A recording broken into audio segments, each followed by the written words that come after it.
But on to the changes. Why? When I was a wee little girl, my favorite streamer was my dad. He would play one game, and that was with this game, and it was Heroes of Might and Magic 3. So we're gonna react to doing an Olden Era review. Now, Olden Era is a brand new Heroes of Might and Magic game. I have played some of it. It's pretty cool. So I wanted to watch this video. Seth here. Visualize happiness. For me, it is holding my greatest enemy hostage, covering his skin in honey, and slowly roasting it until it caramelizes into a layer of glaze. I do not watch. I listen to the cacophony of screams as he's pulled apart like a succulent pecking duck. My only sadness is in the knowledge that I can't do it again. He's beyond my reach, but for his crimes, he has eternity to answer for. Alternatively, sure, I'll take a new Heroes game. I have no financial relation to Hooded Horse or the perfidious child pickup artist involved in his publication. But let's just say, if Ubisoft had their way, none of this would exist. Replaced instead with mobile slop shovelware, which I couldn't even access because, as of today, my Uplay account has been acquired by a Chinaman. As they say, we each have our own guardian angels. I just didn't expect mine to be living in the prefecture of Guangzhou.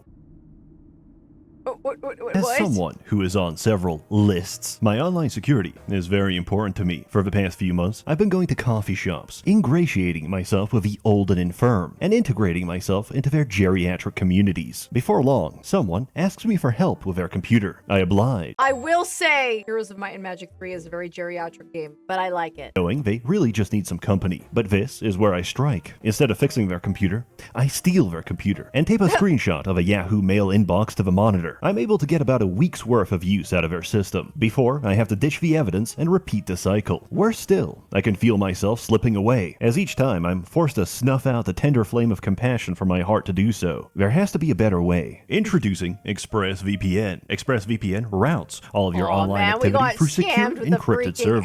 It's more effective than elder abuse and a lot easier on the wallet. Those backgammon lessons were really starting to eat into my figurine budget. What figurines? That's for me to know, and you can never find out, because ExpressVPN is like being on the Epstein list. Nobody will ever know where you were or what you did. Not your internet provider, data brokers, invasive advertisers, nor scammers can see what you're up to. ExpressVPN keeps you safe. With just one click, you can secure up to 14 devices simultaneously. And right now, you can get ExpressVPN for just $3.49 a month. That's less than the allowance my parents give me. And if you scan the QR code, click on the link in the description below, or just go to expressvpn.com/Seth, you can get. Is he reading fanfiction? It's pretty much the same. Prior to standardized testing, IQ was measured by a player's build order. Regular humans are capable of long-term decision-making, prioritizing an economy, while others build every single unit dwelling and run out of gold by week 2. This designates them as barely sapient and are promptly shipped to the bauxite mine to fulfill their destiny. Heads up,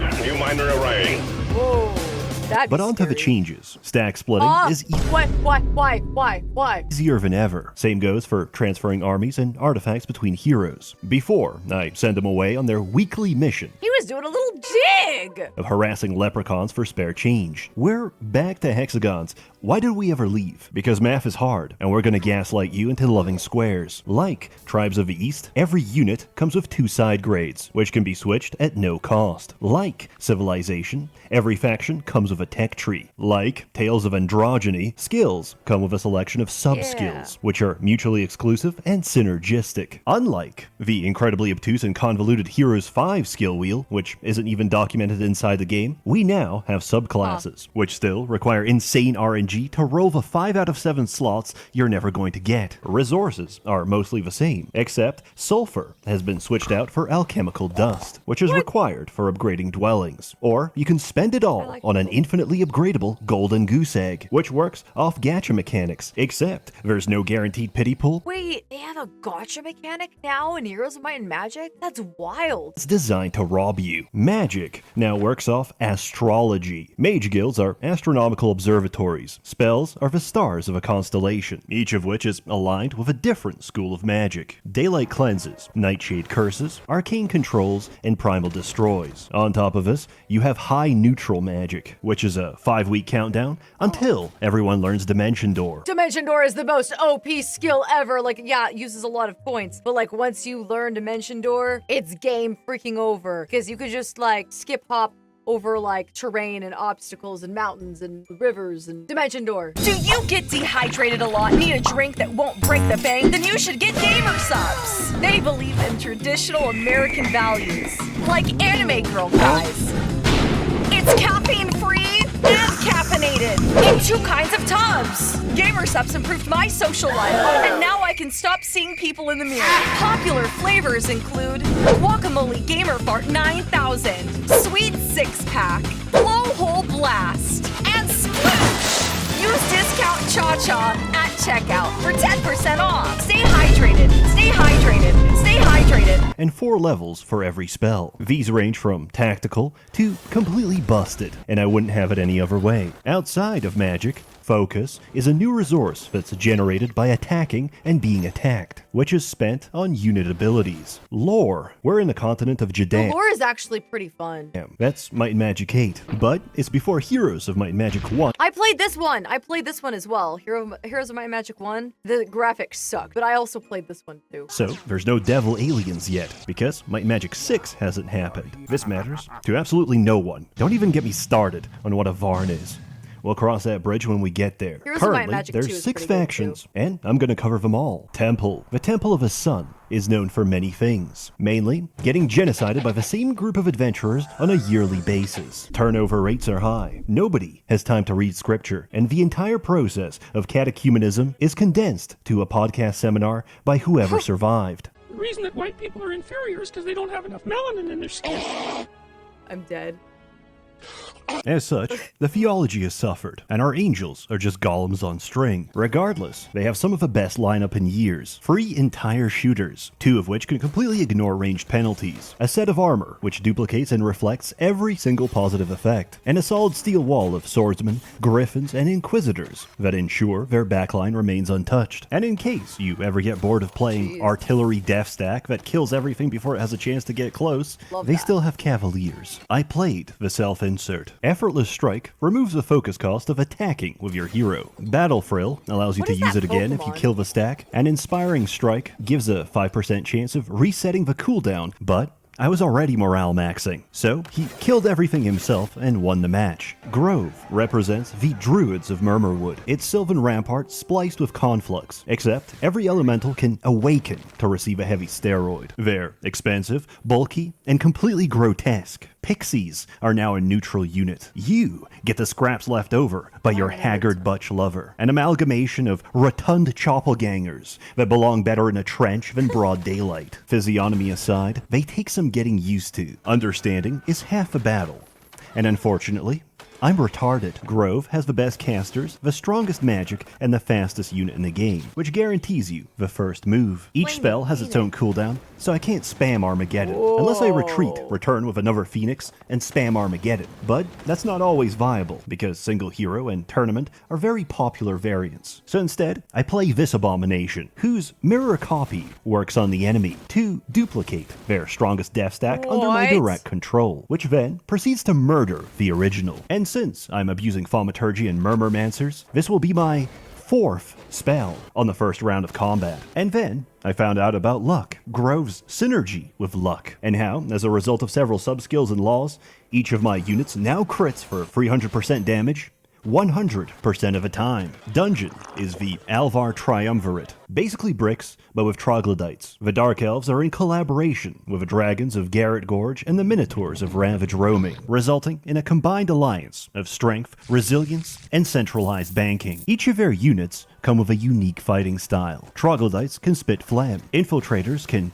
infiltrate over men, and the rest why basically why land the more men? hits based on the position of the enemy, punishing tight formations, close groupings, or just existing in the general vicinity of a dragon. The trade-off is less damage, until you develop a legal system and simply outlaw the penalty. As merchants, we play only the greatest of merchants. We take Antiquarian, unlock his money printer, and buy every artifact in the game, as their sum greatly outweighs the monetary cost. Necropolis. The necromancers of Shadowspire don't know how to raise dragons yet. So far, we can fuse them together. All we need is several living dragons and the entire economy. And then, my enemy casts Guillotine, turning the most powerful tier 8 neutral into the most expensive pile of milk bones. Accordingly, vampires are your new ultimate, because that's all we can afford. The blood waterfall isn't even real, it's just red 40. My wife is dead. Jeez. I don't want to remarry. I just want to summon skeletons. His rewind life can overheal and over-revive to create temporary stacks for the duration of a fight. All life is endless, increases the effect of heals and revives, which synergizes with summon avatar to double this bonus. I take no losses, because at the start of every fight, I multiply my ghosts. Ghosts are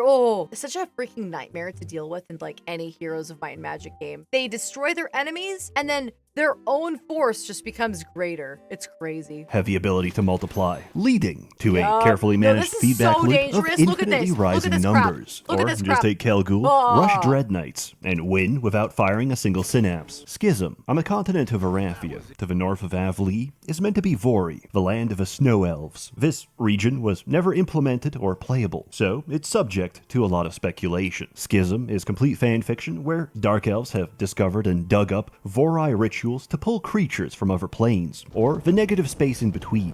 Is that No, that's impossible. It's a squid.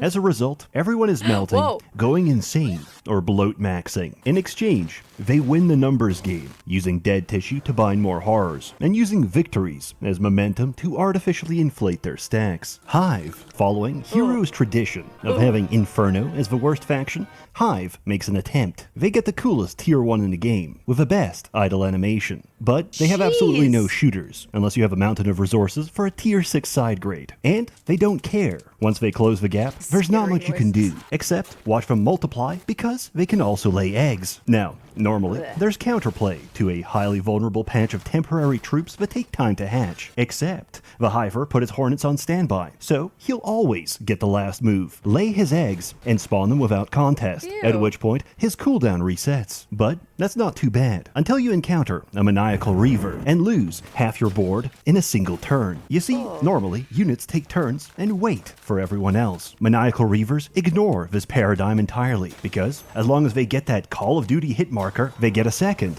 which is separate from morale, so they get a third. As your eyes start tearing up, and your Pampers diaper sags under the weight of its liquid gold, a fucking worm shows up and eats the rest of your stack. Also, don't try to mix armies, or a single hive mother will ruin your day, as she multiplies her stats and propagates them to the entire swarm. But everything I've described isn't the worst. No, taking a hero specialized in attribute gain and learning, leveling them to 12, and resetting their level to 1 with the faction-specific building that was recently buffed to give them 4 of each stat for every free level spent isn't just the worst. It's already banned and competitive, which doesn't mean anything, because it's the same group of Poles, Russians, and dare I say, North Macedonians that complain about everything. 99% will never play competitive heroes, because they don't live in an Eastern Bloc Khrushchevka. I have. This is Heroes of Might and Magic 2, isn't it? I think it is. SCP-106 is slowly chasing you, except